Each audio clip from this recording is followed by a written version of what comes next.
الحمد لله رب العالمين والعاقبة للمتقين والصلاة والسلام على سيد الأنبياء والمرسلين وعلى آله وأصحابه أجمعين أما بعد أعوذ بالله من الشيطان الرجيم بسم الله الرحمن الرحيم يا أيها الذين آمنوا لا تلهكم أموالكم ولا أولادكم عن ذكر الله ومن يفعل ذلك فأولئك هم الخاسرون صدق الله العظيم وصدق رسوله النبي الكريم الأمين إن الله وملائكته يصلون على النبي يا أيها الذين آمنوا صلوا عليه وسلموا تسليما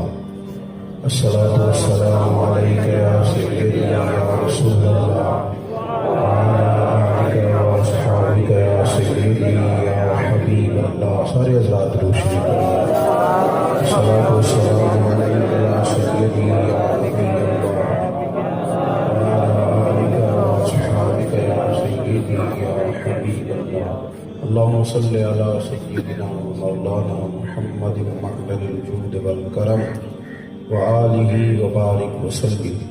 تمام تعریفیں حمد و ثنا اللہ تعالیٰ جل جلالہ کے لیے.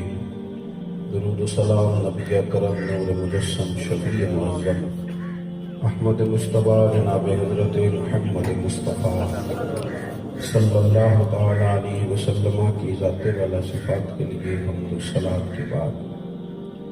عزیز دوستو، بزرگوں، بھائیوں، سارا زمانہ جانتا ہے کہ اولاد اللہ کی بہت بڑی نعمت ہے. اللہ تبارک و تعالیٰ جس کو چاہتا ہے بیٹے عطا کرتا ہے، جس کو چاہتا ہے بیٹیاں عطا کرتا ہے.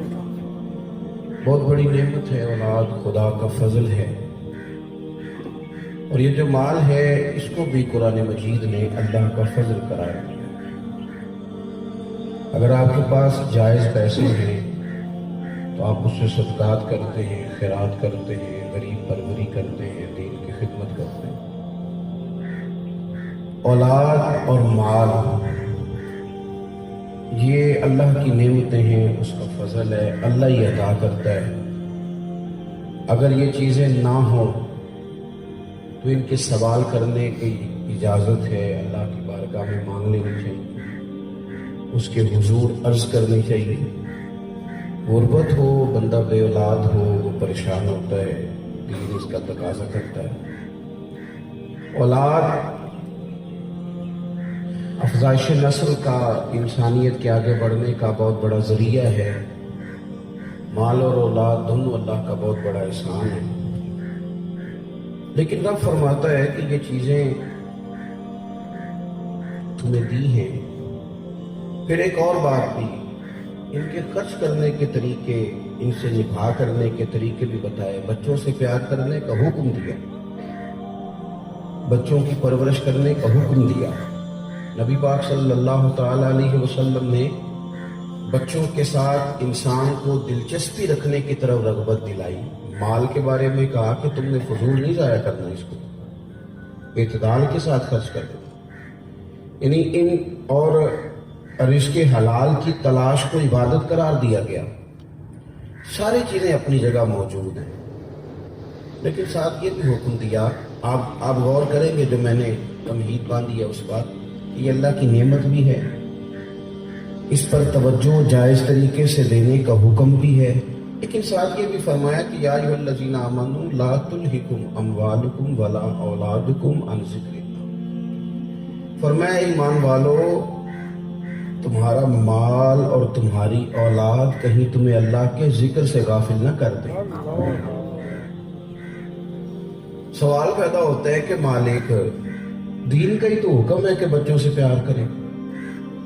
ایک شخص نے جب حضور سے سوال پوچھا کہ آپ بچوں سے پیار کرتے ہیں تو حضور نے فرمایا کرتا ہوں کیونکہ اللہ نے میرے دل میں ان کے لیے رحمت رکھی ہے.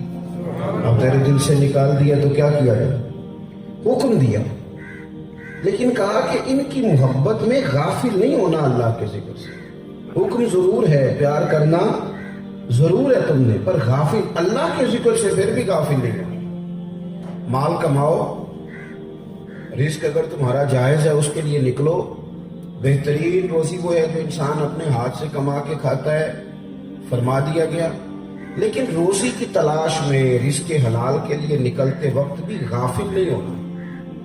اور فرمایا وَمَن يَفْعَلْ ذَلِكَ، جو ایسا کرے گا فَأُولَٰئِكَ هُمُ الْخَاسِرُونَ، یہ لوگ بڑے نقصان میں گھاٹا کھائیں گے۔ یہ لوگ آپ یعنی وہ جائز محبتیں جو کرنے کی اجازت ہے، وہ جائز کام جو کرنے کی اجازت ہے، اس میں بھی کہا گیا کہ کرو ضرور، پر غافل ہو کے نہ کرنا۔ ایسا نہ ہو کہ تم کھو جاؤ۔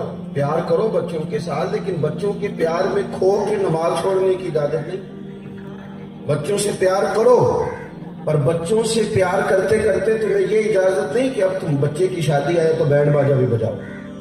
بچوں سے پیار کرو، پر تمہیں یہ اجازت نہیں ہے کہ بچے کی مہندی آئے تو اس میں ساری غیر شرعی حرکتیں کرو۔ پیار کرو، لیکن اس پیار میں غافل ہونے کی اجازت، اس میں غفلت کی طرف تم اللہ کی یاد سے غافل ہو جاؤ، یہ ہو نہیں سکتا۔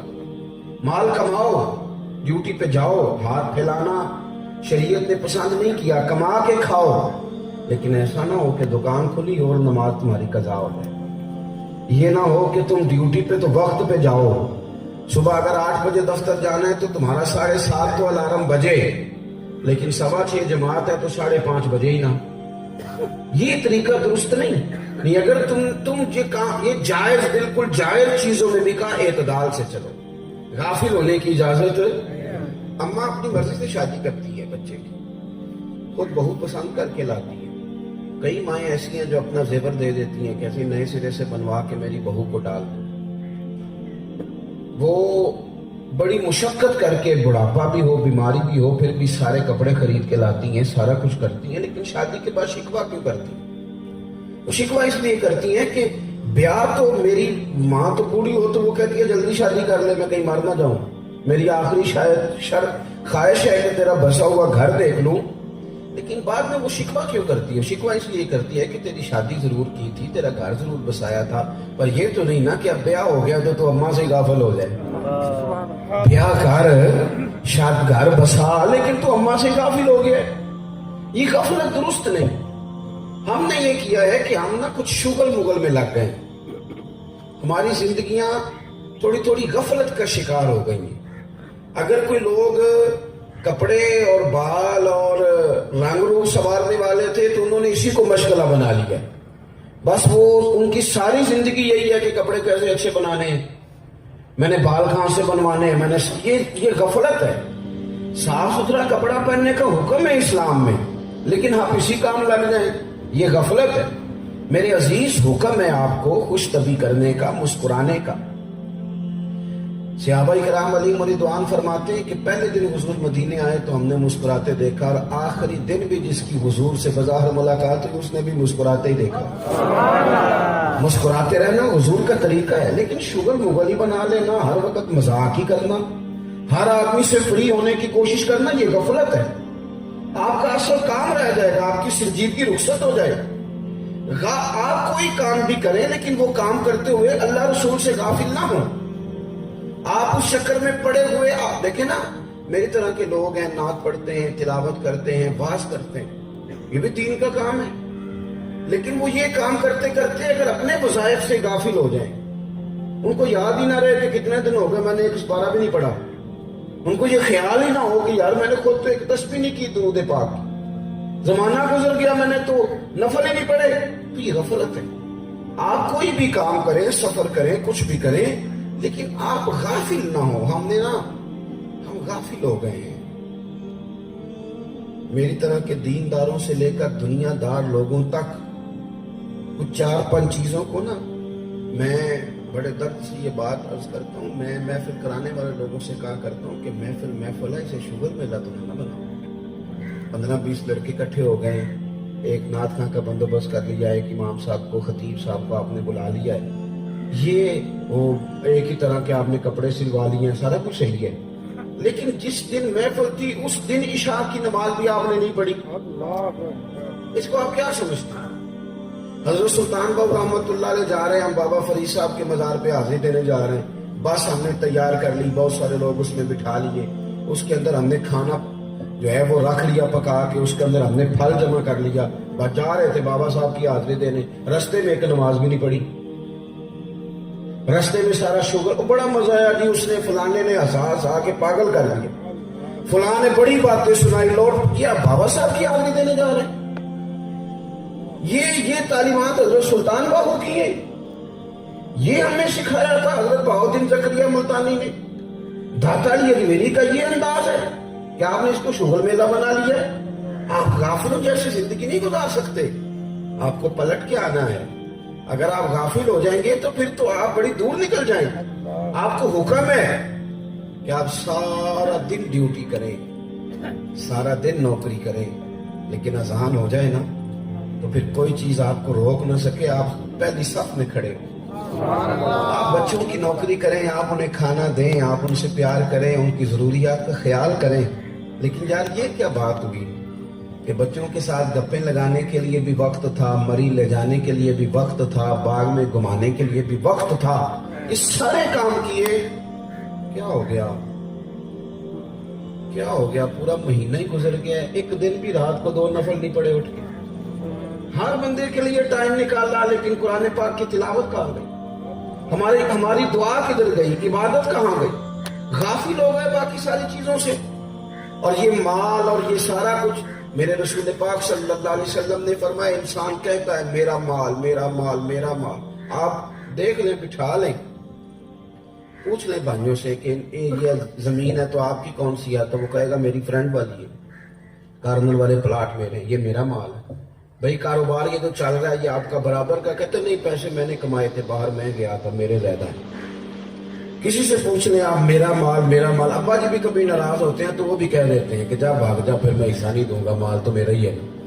ہر بندے کا دعویٰ ہے، ہر بندے کا میرا مال میرا مال میرا مال۔ مدینے والے محبوب نے سچ کی طرف توجہ دلائی، فرمایا حقیقت کو بھی تو سمجھو نا۔ حضور فرماتے ہیں انسان کہتا رہتا ہے میرا مال میرا مال میرا مال، فرمایا تیرا کوئی مال نہیں، 3 تیرے مال ہیں، ایک جو تو نے کھا لیا ہے، ایک جو تو نے پہن کے پرانا کر لیا ہے، اور تیسرا جو تو نے صدقہ دے کے آخرت کے لیے ذخیرہ کر لیا ہے۔ یہ 3 ہی تیرے ہیں، باقی تو کوئی تیرا نہیں۔ حضور جو بینک میں پڑے ہیں وہ کس کے؟ وہ جو ہم نے ہر سوسائٹی میں 4 فائلیں خریدی تھی وہ کس کی؟ وہ جو دکان لینی تھی کہ اس کو 4 منزلہ بنا کے کرائے پہ چڑھائیں گے وہ کس کی؟ کریم رسول نے فرمایا تیرے 3 ہی ہیں، تیرے 3 ہی ہیں میاں، 3 ہی ہیں تیرے، 3 بس۔ ایک وہ جو تو نے کھا لیا، ایک وہ جو تو نے پہن لی، اور تیسرا جو تو نے صدقہ۔ ہم نے ساری زندگی بارسوں کا مال سنبھالنے میں گزار دی۔ میں دیکھتا ہوں سمجھدار لوگ بھی کافر ہیں، رونا آتا ہے بعض لوگوں کو دیکھ کے کہ یہ سیانا بندہ ہے، اسے پتہ ہے کہ دعا کرنی چاہیے، اسے پتہ ہے استغفار پڑھنی چاہیے، یہ سیانا بندہ ہے، اس کو قرآن پاک آتا ہے، اسے پتہ ہے کہ منزل پڑھنی چاہیے، یہ سمجھدار آدمی، اس کو پتہ ہے کہ مجھے اللہ اللہ کرنی چاہیے۔ رونا آتا ہے کہ یار یہ توجہ ہی نہیں کر پا رہا، اتنے غافل ہو گئے، دور نکل گئے لوگ۔ اور پھر ہم روز دیکھ رہے ہیں جنازے اٹھ رہے ہیں، قبرستان آباد ہو رہے ہیں، ہمارے اپنے ہمیں چھوڑ کے جا رہے ہیں۔ اپنے ہارون رشید نے کہا تھا حضرت بہلول دانا سے کوئی نصیحت کر دے، آپ فرمانے لگے تیرے والد کہاں ہوتے ہیں؟ ہارون رشید کہنے لگے بغداد کے قبرستان میں۔ فرمایا تیرے دادا کا قبرستان میں، تیری والدہ اور دادی کا قبرستان میں۔ فرمایا تیرے 2 بھائی بھی ہوتے تھے قریبی، اس نے کہا حضور وہ بھی قبرستان میں۔ تو حضرت بہلول دانا اٹھ کے جانے لگے تو ہارون رشید کہنے لگا حضور میں نے کہا تھا نصیحت کر دیں، تو آپ فرمانے لگے جس نے اتنے جنازے پڑھے ہوں اسے میں کیا نصیحت کروں؟ اتنے جنازے جس نے پڑھے میں اب نصیحت کروں؟ اتنے لوگوں کو تم گھر سے نکال کے چھوڑ آیا قبرستان میں اور میں نصیحت کروں؟ کبھی برت پکڑ غفلت کی زندگی سے باہر کب آنا؟ کب ہم لوگوں نے یہ سمجھنا ہے کہ یار ہماری نمازیں قضا ہیں، ہم نے پوری کرنی تھی، ہمارے بہت سارے معاملات وظائف رہ گئے ہم نے ادا کرنے تھے، ہم نے کئی جگہ پہ زکوٰۃ صحیح نہیں دی، وہ ہمارا قرضہ ہے وہ ہم نے چکانا ہے، بہت سارے حقوق و لباس ہمارے ذمے تھے، ہم توجہ نہیں کر رہے۔ ایسے جوانوں کی طرح غافلوں کی طرح زندگی گزار دیں. ہم سوچتے ہیں کہ پتہ نہیں کتنا لمبا وقت ہمارے پاس موجود ہے. غافل نہ بنے. غافل. معذوری شریعت میں معاف ہے، معذوری معاف ہے، مجبوری معاف ہے، لیکن وہ غافل ہو گیا. وہ غافل ہو گیا. مجھے ایک صاحب نے، میں نے ان سے کہا تھا مجھے ملنا، تو اگر انہوں نے مجھے یہ کہہ دیا نا کہ مجھے مجبوری بن گئی، آ نہیں سکتا، تو ٹھیک ہے، مجبوری بن جاتی ہے. اگر اس نے کہا کہ مجھے کوئی معذوری ہو گئی یا بیمار ہو گیا ہوں تو ٹھیک ہے، ہو جائے. لیکن اگر اس نے کہا مجھے یاد ہی نہیں رہا، او ہو آپ کے ساتھ 9 بجے کا ٹائم سیٹ تھا، او ہو مجھے یاد ہی نہیں رہا، یہ تکلیف والا مسئلہ ہے. یہ معاملہ تکلیف والا ہے. میں اسے کہوں گا آج کے بعد نہ آنا. تم نے غفلت کر دی، تم نے ہمیں سمجھے کچھ نہیں، تم بھول ہی گئے. معذوری مجبوری مسئلہ اور ہے، تو بھول گیا تو کیا سمجھتا ہے. او میرے بھائی، ہم تو ابا کو دفن کر کے واپس آ گئے، بھول ہی گئے کہ ہم نے بھی جانا. ہم تو چھوڑ کے آ گئے دادا کو، کبھی سوچے ہی نہیں کہ ہم نے بھی آنا. اتنے غافل ہوئے. الہاکم التکاثر حتی زرتم المقابر. اللہ فرماتے ہیں تم تو مال کے پیچھے اتنے لگ گئے، اتنے تم الجھ گئے کہ تم نے قبروں کا منہ دیکھ لیا. مرتے دم تک لوگ مال کماتے رہے، غفلت میں پڑے رہے، سمجھے نہیں. دوسروں سے وہ نا عارف رومی کہتے ہیں کہ چلو تو خود نہیں سیانا ہوتا تو دوسروں سے عبرت پکڑ لے. یہ ابھی آپ دیکھیں کتنے کتنے لاکھ لوگ چلے گئے اس بیماری میں. آپ کبھی یورپ کی تاریخ اٹھا کے دیکھیں تو پورے پورے خاندان خالی ہو گئے. او یارو، کوئی بھی نہیں پلٹ کے پوچھتا. لوگ نئی دوستیاں بنا لیتے، نئے نئے یار تلاش دیتے. بچوں کو تھوڑی سی مشکل ہوتی ہے لیکن لمبی نہیں ان کو بھی ہوتی. آہستہ آہستہ وہ بھی اپنی ترجیحات طے کر لیتے. انہیں اپنا حساب دینا ہے، انہیں قبر پہ جانا ہے. ہمارے مالک کریم نے ہم سے پوچھنا ہے. ہم نے وہاں اپنے معاملات کا، اپنے عقائد کا، نظریات کا، سوچوں کا، نمازوں کا، مال کا ہم نے حساب دینا ہے، اور وہ ہم نے اکیلے دینا ہے. کوئی ہمارے ساتھ ہماری جگہ پہ وہاں کھڑے ہونے کو تیار ہے؟ کوئی جگری یار نہیں، کوئی دوست نہیں، کوئی بھائی نہیں، کوئی نہیں. ہم نے جانا ہے. بزرگ فرماتے ہیں کہ دوسروں سے عبرت پکڑ لو. یہ کتنے لوگ ہیں. میں ایک شخص کو دیکھ رہا تھا، اٹلی کا غالباً تھا. وہ سارا مال رکھ کے بیٹھا ہے. وہ کہہ رہا ہے میرے خاندان میں کوئی بھی نہیں بچا، مال کروڑوں اربوں میں ہے، سب لوگ دنیا سے رخصت ہو گئے. کہنے لگا میں کیا باتیں پیسوں کے ساتھ کروں؟ کیا میں رات کو اپنی دکھ ان پیسوں کو سناؤں؟ وہ کہتا تھا لوگوں میں دنیا کا وہ غریب آدمی ہوں جس کے پاس پیسے ہیں اور کوئی شے نہیں. میری غربت دیکھو. دوسروں سے نصیحت لے لیں. آپ پلٹ کے دیکھیں، آپ کے اس شہر میں بادشاہ بھی سو رہے ہیں، حکمران اور وزیر بھی سو رہے ہیں. پر وہ پہ دس دیا قبراں جنہ تے پھل پے، ادھروں کوئی نہیں گیا ہوگا، ادھروں لکھاں کریں. اپنی غفلت کو دور کریں، نیند سے جاگیں. ہمارے لیے مشکل یہ ہے، ہمارے لیے زیادہ مشکل یہ ہے کہ سوتے ہوئے کو جگانا تو آسان ہوتا ہے. یہاں یہ مسئلہ بن گیا. دوسری بڑے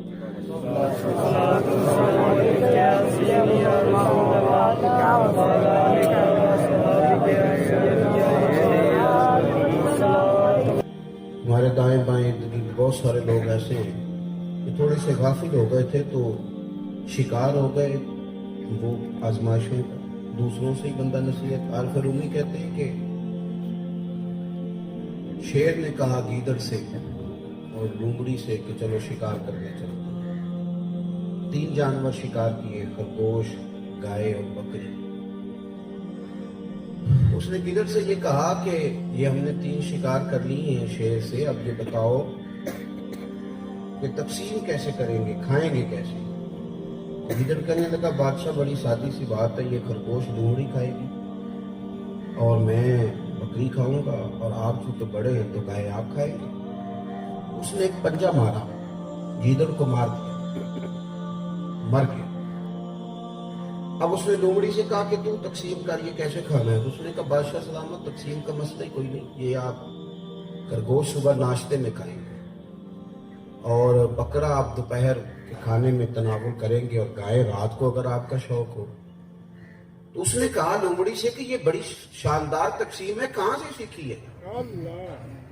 وہ لومڑی کہنے لگی یہ گیدڑ کی موت سے سیکھی، یہ بھی مرا ہے نا وہ، تو میں نے اس سے سیکھ لی۔ کسی سے سیکھ لی بھائی، کسی سے سیکھ لی۔ کتنے لوگ تھے، کیا بنا پھر؟ آپ یقین کریں زوال آیا تو جو نعرے لگانے والے تھے وہ مخالفت کرنے لگ گئے۔ چڑھے ہوئے سورج کی طرف کوئی آنکھ کھول کے تو دیکھے بھلا یہ دیکھنے دیتا ہے، لیکن جب عصر کے بعد زوال کا وقت ہوتا ہے تو لوگ چھتوں پہ چڑھ چڑھ کے گھورتے ہیں، لوگ دیکھتے ہیں۔ وقت زوال ہے نا، اب آنکھیں چندیاتی نہیں، اب سب دیکھتے ہیں۔ وقت بدلنے والا ہے، حالات تبدیل ہونے والے ہیں۔ جو جوان ہیں وہ بوڑھے ہو جائیں گے، بوڑھے ہیں وہ کمزور ہو جائیں گے۔ جو آج کے بادشاہ ہیں وہ ان کی حکومتیں بدل دی جائیں گی۔ بڑے بڑے لوگ دنیا میں آئے پھر وہ رخصت ہو گئے۔ امام شافعی رحمۃ اللہ تعالی علیہ ارشاد فرماتے ہیں کہ میں ایک بڑے حسین و جمیل وادی کے اندر داخل ہوا، بڑی خوبصورت چار دیواری تھی، اور جب میں اندر داخل ہوا تو میرے پیروں سے کوئی چیز ٹکرائی تو آپ فرماتے اتنا حسین جگہ، اتنی خوبصورت چار دیواری، اتنے اچھے اس کے کونوں میں درخت لگے ہوئے، اور جب میں نے وہ کریدی تو نیچے سے ایک آدمی کی کھوپڑی نکل آئی، خالی کھوپڑی۔ تو فرماتے میں نے اس شہر کے لوگوں سے کہا یہ کیا ہے؟ انہوں نے کہا یہ بادشاہوں کا قبرستان، چار دیواریاں تو حسین ہیں اور درخت تو انہوں نے سجا لیے ہیں، پر رہ تو کھوپڑیاں گئی ہیں نا خالی، باقی اندر تو کچھ نہیں بچا سکی۔ اپنے آپ کو اس غفلت سے باہر نکالیں۔ یہاں کچھ لوگ شغل میں لگے ہوئے ہیں، صبح سے شام تک مذاق ہے، کچھ موبائل پہ لگے ہوئے، وہ سمجھتے ہیں کہ زندگی وہی ہے جو موبائل کے اندر ہے، باہر شے کوئی نہیں۔ کچھ لوگ ایسے ہیں جو تعلقات بنانے کو لگے ہوئے، میرا فلانے سے بھی تعلق ہے، میرا فلانے سے بھی تعلق ہے، میں اس سے بھی، اس کو بھی روٹی کھلانا چاہتا ہوں، وہ اس کام لگے ہوئے۔ کچھ ایسے ہیں جو زمینیں جائیدادیں بنانے لگے ہوئے، تو وہ پیسے آ جائیں تو زندگی سکھی ہے، نہ آئیں تو وہ تکلیف میں۔ ہم نے طرح طرح کی غفلتیں اپنی طبیعت پہ اوڑھ لی ہیں۔ ہمیں خبر ہے کہ ہماری کتنی نمازیں قضا ہو گئی، ہمیں پتہ ہے کہ میں اگر تھوڑا سا شغل میلے سے نکلوں تو میں بہت سارے حقوق العباد ادا کر سکتا ہوں۔ ہمیں پتہ ہے کہ یہ وقت جو میں نے کام میں لگا دیا اس میں میں پورا سپارہ تلاوت کر سکتا ہوں، ہمیں خبر ہے، لیکن اپنی اس غفلت کو توڑنے کو تیار نہیں ہوتے، باہر نہیں نکل غفلت کو، پھر تیزی سے وہ غفلت آگے کی طرف بڑھ رہی ہے، وہ پھیل رہی۔ اور اگر آپ نے سمجھنا ہے، نصیحت حاصل کرنی ہے، پھر ایک جملہ بھی کافی ہے، اور اگر کوئی شخص سمجھنا نہیں چاہتا تو پھر بحث در بحث ہے، پھر سوال در سوال ہے۔ وہ جی حقوق بھی بڑے ہیں، دنیا بھی رکھنی تھی، مولانا آپ بات تو ٹھیک کر رہے ہیں اور بچوں کے بیاہ بھی کرنے تھے، تو اگر آپ بچوں کے بیاہ سے پہلے فوت ہو گئے، اگر آپ دنیا داری ایک ہفتہ بھی نہ نبھا سکے چلے گئے، تو ہر کام کے اندر اگر ہم غافل رہیں گے، ہر کام میں، تو درویش کہتے جو دم غافل سو دم کافر، سانو مرشد اے ہو پڑھایا۔ غفلت نہیں اپنی زندگی میں۔ اور حضرت جنید بغدادی رحمۃ اللہ علیہ فرمایا کرتے تھے مجھے جوان بزرگوں کی ضرورت ہے۔ کن کی؟ جوان بزرگوں کی ضرورت ہے۔ نہ بول رہے ہیں، بڑا مشکل ہے، ادھر دیکھیں نہیں میری طرف۔ کن بزرگوں کی ضرورت ہے؟ جوان بزرگوں کی۔ حضرت صاحب جوان بزرگ کون سے ہوتے ہیں؟ تو فرماتے ہیں ہو جوانی، لیکن وہ اپنی عادتیں بزرگوں والی بنا، وہ یہ نہیں کہیں کہ ابھی تو پتہ نہیں بڑا ٹائم باقی ہے، وہ وقت پہ اپنے معاملات کو سمیٹ لیں، ان میں سنجیدگی آ جائے، غیر سنجیدہ نہ بنے، غافل والی زندگی نہیں گزارے، اس طرح کا ماحول نہ بنائیں کہ بڑا ٹائم پڑا۔ اب یہاں تو مجھے کئی دفعہ حیرانگی ہوتی ہے، لوگ بحث کر رہے ہوتے ہیں، نہیں جی نہیں آپ کو غلط فہمی، اتنی نہیں میری عمر جتنی آپ سمجھیں، اتنی نہیں، وہ تو ویسے ہی بال سفید ہو گئے، نہیں آپ، میں بڑی بات ہے آپ سے کچھ سال 2 سال بڑا ہوں گا، یعنی کس بات کی آپ بحث کر رہے ہیں؟ بھائی انسان کے افکار بتاتے ہیں۔ شیخ سعدی فرمایا کرتے تھے بزرگی عمر سے نہیں ہوتی، بزرگی تو کردار سے ہوتی ہے۔ اگر آپ کے کردار میں بزرگی آ گئی تو آپ بزرگ ہیں، اگر آپ کی گفتگو میں بزرگی آ گئی تو آپ بزرگ ہیں، ورنہ بڑے بڑے لوگ ہیں جن کی عمریں بڑی ہو جاتی ہیں پر اندر کا بچہ ختم نہیں ہوتا، وہیں کے وہیں کھڑے ہوتے ہیں، وہیں کے وہیں کھڑے ساری زندگی۔ تو غفلت کا جو ہم نے، اور اگر آپ نے سمجھنا ہے، حضرت سیدنا عیسیٰ روح اللہ علیہ السلام گزر رہے تھے تو ایک آدمی بڑا پریشان تھا، اونٹ چلا رہا تھا. آپ اس کے قریب سے گزرے تو دیکھا بڑی آزمائش میں ہے. آپ نے فرمایا کیوں پریشان؟ اس نے کہا حضرت یہ ایک اونٹ ہے، بڑا ہی شرارتی ہے، بڑا دوسروں کو کاٹتا ہے، کھاتا ہے، پھکاتا ہے، اس کی وجہ سے سارا ریوڑ بکھر جاتا ہے. میں اس کو گھیرتا ہوں لیکن باز ہی نہیں آتا. حضرت عیسیٰ روح اللہ علی نبینا علیہ الصلوۃ والسلام اس کے قریب گئے اونٹ کے، اس کا کان اٹھایا اور کان کے اندر کوئی بات کی. آپ تشریف لے گئے. 6 ماہ کے بعد واپس آئے. اونٹ لاغر ہو گیا، کمزور ہو گیا، مشکل سے چلتا ہے، گھاس کم کھاتا ہے، کمزور ہو گیا. آپ واپس تشریف لائے تو اس شخص سے پوچھا اسے کیا ہوا؟ کہنے لگا کہ بزرگ گزرے تھے، نہ جانے اس کے کان میں کیا کہہ گئے. آپ نے فرمایا میں عیسیٰ ہوں اللہ کا پیغمبر. آپ کیا کہہ گئے اس کے کان میں؟ تو آپ فرمانے لگے کچھ بھی نہیں، میں نے تو صرف اتنا کہا تھا کہ تو بھی تو ایک دن ماری جائے، آخر تو موت ہی ہے. طے تو یہی ہے نا کہ تو نے مرنا ہے. جتنا مرضی بھاگ لے، جتنی مرضی شرارت کر لے، جتنا مرضی شغل بنا لے، جتنی مرضی آگے فوٹو کھچوا لے، آخر موت ہے. طے ہے کہ تو نے مرنا ہے، یہ اینڈ یہی ہے تیرا. آپ نے یہ لفظ کہہ کے واپس نکلے تو وہ شخص آپ کا چہرہ دیکھنے لگا. ہم نے فرمایا تجھے کیا ہوا؟ کہنے لگا اس جانور سمجھ گئے، ہمیں بھی تو اب سمجھنا چاہیے، اب ہمیں بھی تو سمجھنا چاہیے نا. یہ سمجھ گیا، ہمیں بھی تو سمجھنا چاہیے.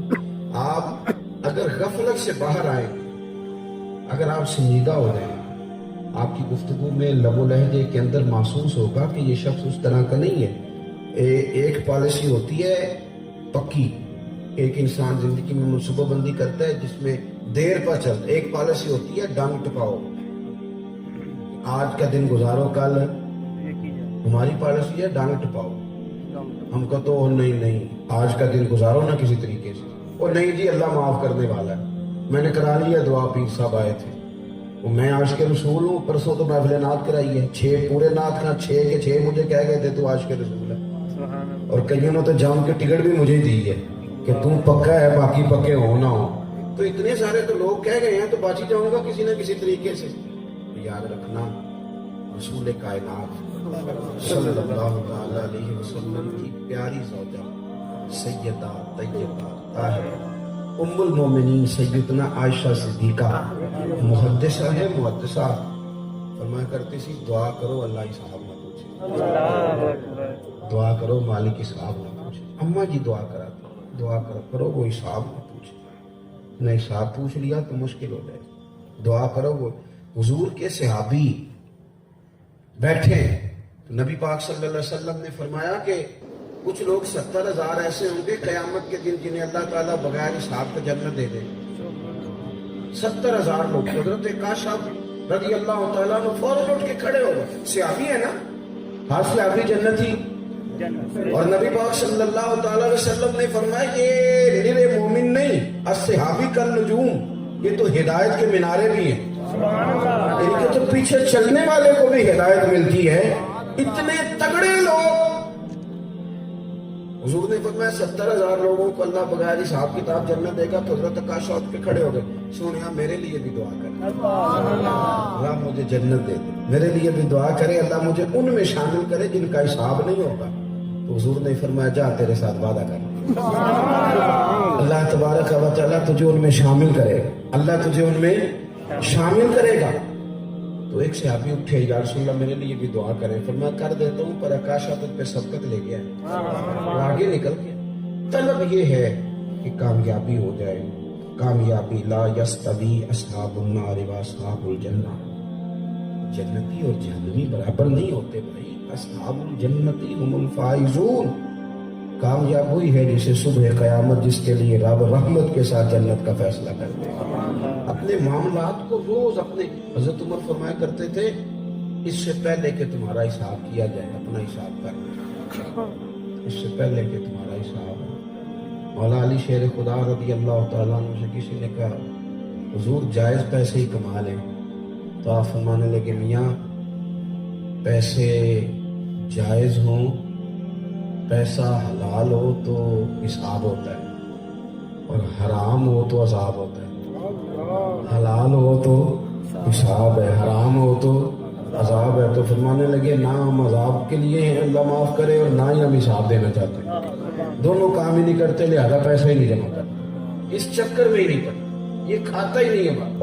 اپنی غفلت سے باہر آئے. میں نے شروع میں جو بات کی کہ ہم نے نا شوگر میلہ بنا لیا بہت ساری چیزیں، اس سے نکلیں. اور بہت سارے لوگ تیزی سے غافل ہوئے. بعض لوگ اس طرح کے وہ بڑے سنجیدہ ہیں، اب ان کی عمر دعائیں کرنے کی تھی، اب ان کی عمر لوگوں کو دعا دینے کی، ابھی تک غیر سنجیدہ، ابھی تک وہ زندگی لاؤبالی گزار رہے ہیں، ابھی تک بس وہ ہنس کھیل کے اور گھوم پھر کے اپنے وقت کو برباد کر رہے ہیں. خدا را یہ قیمتی چیزیں، ان کو آپ سمجھیں. جو لوگ غافل ہو کے دنیا سے جاتے ہیں ان کے لیے ماحول بڑا سخت ہے. حضرت سیدنا انس بن مالک رضی اللہ تعالیٰ عنہ فرماتے ہیں میں مسجد نبوی شریف سے باہر نکلا، ایک صحابی اپنا مکان تعمیر کر رہے تھے اور دیواریں جو تھی ان کی وہ چھت کے قریب پہنچ گئی تھی. میں ان کے قریب سے گزرا تو انہوں نے سلام دی. وہ عصر کی نماز پڑھ کے جلدی آ گئے اور میں وہاں بیٹھ گیا.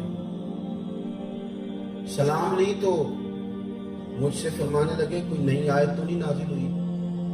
میں نے کہا ہاں ہوئی ہے نا.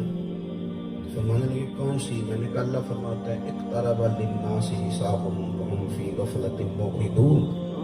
لوگوں کے حساب کا وقت قریب آ گیا، ابھی بھی غافل ہو کے پھر رہے. اب ٹائم حساب دینے کا آ گیا.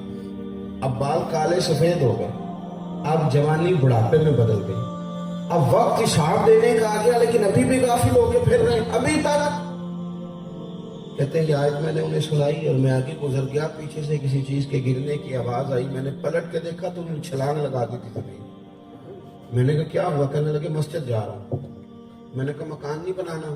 فرمانے لگے ابھی تو تم نے آیت پڑھی ہے کہ حساب کا وقت قریب آ گیا. وقت حساب کا آ گیا اور میں ابھی مکان کے چکر میں پڑا رہا ہوں. ابھی امام غزالی نے روایت لکھی ہے، فرمایا قرب قیامت میں لوگ کچھ چیزوں سے پیار کریں گے اور کچھ کو بھول جائیں گے. حضور کون سی؟ فرمایا لوگ مکانوں سے پیار کریں گے، قبروں کو بھول جائیں گے. لوگ مال سے پیار کریں گے، حساب کو بھول ہی جائیں گے. زندگی سے پیار کریں گے، موت کو بھول ہی جائیں گے. لوگ بہت ساری چیزوں کو بھول گئے، توجہ ہی نہیں، بس ٹھیک ہے ساری دنیا لگی ہوئی ہے ادھر ہی لگے ہوئے ہیں. خدا اپنے اندر سنجیدگی لائیں. صبح وقت پر اٹھیں، وقت. بڑا غافل آدمی ہے جو فجر میں سویا وقت. ہم نے اپنی ترتیب الٹ کر لی. سنت یہ تھا کہ رات کو جلدی سویا جائے، اور تہجد کی نماز سے حضور کو اتنا پیار ہے کہ فرماتے میرا دل کرتا ہے امت پہ فرض قرار دے دو، امت پہ فرض قرار دے دو. لیکن یہاں تو عشق کی لوگوں کا رات کو 11 بجے کے بعد بیدار ہوتا ہے. وہ جو دتھیوں والے ہوتے ہیں نا ناک خاں کے ارد گرد، ان کا عشق 11-12 بجے کے بعد بیدار ہوتا ہے. اور جیسے جیسے تہجد کا ٹائم آتا جاتا ہے ویسے ویسے عشق سمٹتا جاتا ہے سارا، اور نیڑے ہو جاتا ہے وہ فجر کے ہونے تک. یہ کیا طریقہ؟ کیا وہ چیز ہمیں محبوب نہیں جس کو نبی پاک نے فرمایا میرا دل کرتا ہے میں فرض قرار دے دوں؟ تو کبھی کبھی وہ والی محفل بھی سجائیں جس میں کہا جائے گا کہ پہلے 8 رکھتے تہجد کی پڑھی جائے. یہ بھی تو حضور کی چاہت ہے. ناراض ہو گئے؟ ڈھونڈنے لگ گئے آپ لوگ. بھائی حضور کی پسند کی بات کر رہا ہوں نا، یہ بھی تو کریم کی پسند ہے نا، اس پسند پر بھی تھوڑا سا غور کر لیں. تو عزیز بھائی اپنی زندگی کو غفلت والی نہ بنائیں. بڑا ہو گیا شوگر میلہ، بڑی ہو گئی سیر سپاٹے، بڑی دنیا گھوم لی، ادھر بھی چلے گئے پیسے لگائے، ادھر بھی چلے گئے پیسے لگائے. بڑے ہو گئے فیشن، نئے سے نئے کپڑے اور نئے سے نئے ڈیزائن. سنجیدہ کب ہونا؟ واپس کب آنا؟ سمجھدار کس دن ہونا؟ میں کئی دفعہ پہلے بھی کہہ چکا ہوں، میرے صوبے میں نا پنجاب میں سیانے ہونے کی عمر ہی کوئی نہیں. چھوٹی عمر میں کہتے ہیں بال ہے نہیں پتہ نہیں ہے، جوان ہو جائے تو کہتے ہیں خون گرم ہے کہ انہوں کیویں سل جائیے تھے. وڈیرا ہو جائے تو کہتے ہیں انہوں پتہ ہی نہیں لگتا. سیانے ہونے کی تو عمر ہی کوئی نہیں. یہاں سمجھدار کب ہونا ہے؟ کس وقت آپ سمجھدار ہو گئے؟ آپ نے ہر عمر کے لیے تو کوئی کہاوت بنا لی. اپنے آپ کو سنجیدہ کریں اور اپنے آپ کو سمیٹیں. آپ یقین کریں بہت ساری چیزوں سے ہم خود بھی تنگ ہیں. کچھ عادتیں ہماری سمجھنے روح بن گئی، ہمیں تکلیف دے گی، لیکن ہم فیصلہ ہی نہیں کرتے. ساری زندگی فیصلہ ہی نہیں کرتے کہ ہم نے کرنا کیا ہے. فیصلہ کریں اپنی زندگی میں، طے کریں اور واپس لوٹیں. سب سے زیادہ توجہ کے ساتھ وضو کریں. سب سے زیادہ اور اس سے بھی زیادہ توجہ کے ساتھ اپنی نماز کو وقت دیں، توجہ کے ساتھ. اور ایک ہوتا ہے ایک بوجھ بنا کے کسی کام کو کرنا، ایک ہوتا ہے شوق کے ساتھ کرنا. نماز میں سونی کر کے پڑھیں.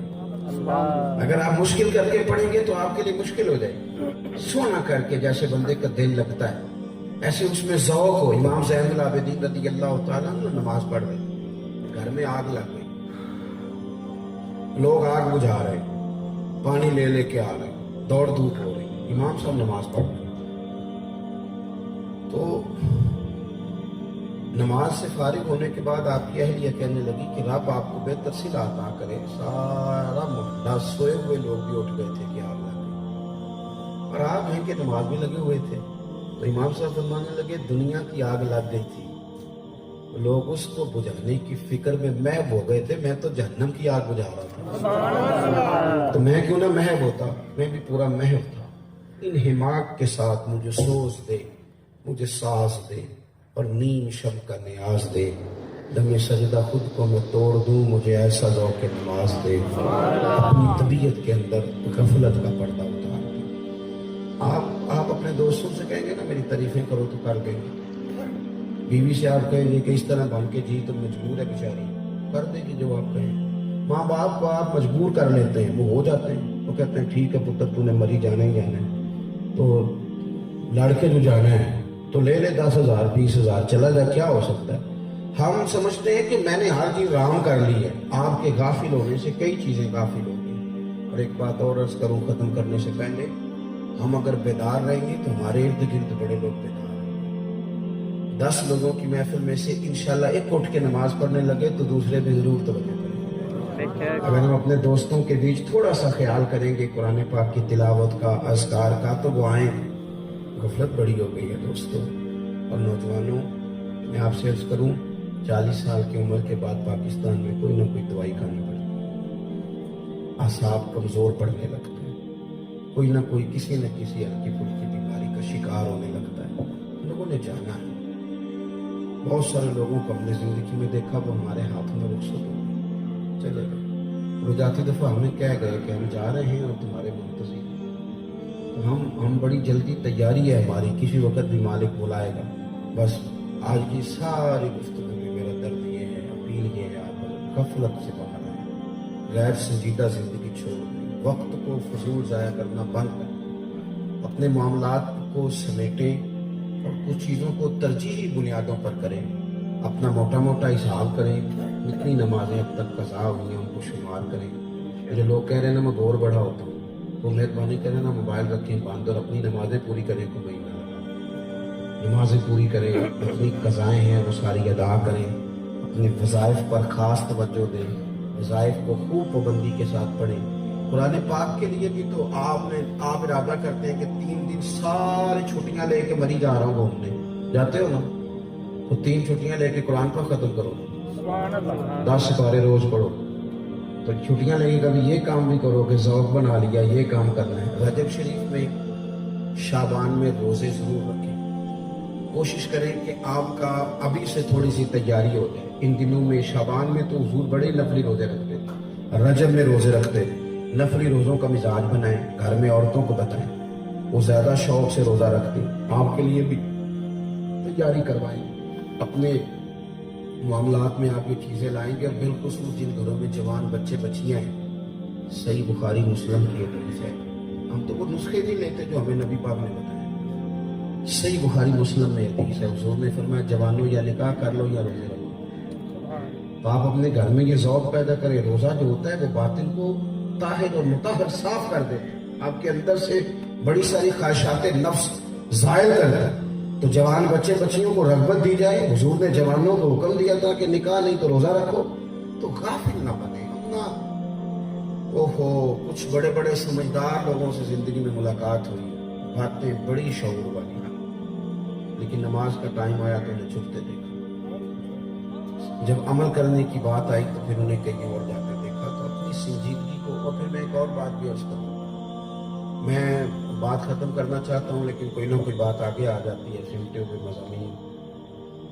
میں نے جمعے والے دن ایک بات کی تھی. میں نے کہا تھا کہ یہ تھوڑا سا نا اپنے آپ کو ظاہر کرنا ذرا کم کریں. ہمارے ہاں بچیوں کی شادی ہوتی ہے نا، یہ سیزن ہے ان دنوں شادیوں کا بڑا عروج ہے، تو بچے کے ماں باپ ایک دعا یہ مانگتے ہیں کہ روٹی پوری آ جائے اور بڑی عزت کے ساتھ سارا، پر ایک دعا یہ بھی مانگتے ہیں کہ یا اللہ رشتہ دار آئے ہوئے لڑے نہ آپس میں، یہ بھی دعا مانگتے ہیں ان کی لڑائی نہ ہو۔ یہ کیوں ہوتی ہے لڑائی؟ یہ بھی غیر سنجیدگی ہے، اگر ہم غافل نہ ہوتے تو یہ کام نہ ہوتا۔ اور میں آپ کو ایک بات عرض کروں، اگر آپ تھوڑا سا ایک قدم پیچھے ہٹیں گے نا، لوگوں کو معاف کریں گے، دل تھوڑا سا بڑا کریں گے، تو رب کریم آپ کو اور برکت عطا کرے گا۔ دل تھوڑا کھلا کر لیں، آپ دیکھیں گے بڑی ساری چیزیں اندر ویسے ہی سما گئی ہیں۔ اللہ کی حضور دعا ہے کہ میں نے کہا ہے اللہ اسے تاثیر بنا، اللہ اسے تاثیر بنا، اللہ اسے تاثیر کی دولت عطا کرے۔ اللہم صلی علی سیدنا محمد معدن الجود والکرم وآلہ وصحبہ وبارک وسلم۔ اللہ ہماری حاضری کو قبولیت کا درجہ عطا فرما، اللہ ہمارے گناہوں کو معاف فرما، غفلت کی زندگی سے نجات عطا فرما۔ اے اللہ عبادت، ریاضت، تقوی، سچ، دیانت، صبر، شکر، قناعت، عزت نفس، اے اللہ صبر کی دولت عطا فرما، ہمیں تحمل اور بردباری نصیب فرما، نبی پاک صلی اللہ علیہ وسلم کے اخلاق عالیہ کی ہمیں خیرات عطا فرما۔ مالک جو ہم جانتے ہیں، جو ہم کہتے ہیں، جو ہمارے ذہنوں میں شعور ہے، اس کے مطابق ہمیں عمل کی بھی توفیق عطا کرنا، ہمارے لیے عمل کرنا آسان بنا دے، عمل کرنا آسان بنا دے، عمل کرنا آسان بنا دے۔ اللہ ہمیں عبادت کا شوق عطا فرما، قرآن پاک کی لذت عطا فرما، ایک دوسرے کے لیے ہمارے دلوں میں احساس پیدا فرما۔ مالک کریم ہمارے ذہنوں کو اچھا گمان رکھنے کی توفیق دے، ہماری سوچوں کو پاک کر دے، دلوں کو ٹھنڈا کر دے۔